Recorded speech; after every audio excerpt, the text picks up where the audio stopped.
নমস্কার সবাইকে। আর যে দেখতেই পারছো ইউনিভার্সিটি অফ নর্থ বেঙ্গল। এখন সবাই বলবে যে ইউনিভার্সিটি গেছে তাও ভিডিও করতে নেই, কিন্তু ভিডিও করার এটা উদ্দেশ্য নয়। ভিডিও করার উদ্দেশ্য হচ্ছে তোমাদের সাথে আজকে আমি কিছু কথা শেয়ার করতে চাই, যার জন্য এই ভিডিওটা করেছি। কিছু কিছু মানুষ আছে যারা কিনা অন্যের ব্যাপার বা তাদের ফ্যামিলির ব্যাপারে কথা বলে অনেক আনন্দ পায়, কিন্তু যখন তাদের ফ্যামিলি নিয়ে কথা ওঠে তখন তারা এমন একটা ভাব করে যেন তারা দুয়া তুলসী পাতা। কথায় আছে না, মায়ের থেকে মাসির দরদ বেশি। এখানেও ঠিক সেরকমই। তোমার পরিবার তোমার কেয়ার করুক বা না করুক, কিন্তু অন্যরা ঠিকই করবে। কী করছো না করছো সব কিছু খবর নিবে, কিন্তু বিপদের দিনে সাহায্য করার জন্য কেউ আসবে না। কী করে তোমাকে নিয়ে সমালোচনা করা যায়, তোমার বদনাম করা যায়, সেটা ঠিকই পারবে।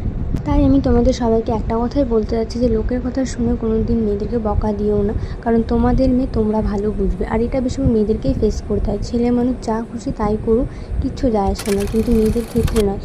কথাগুলো বলা উচিত হবে না, তাই এতদিন কোনো কিছু বলিনি, আজকে বলতে বাধ্য হলাম। যদি কোনো কিছু ভুল বলে থাকি প্লিজ সবাই আমাকে ক্ষমা করে দিও।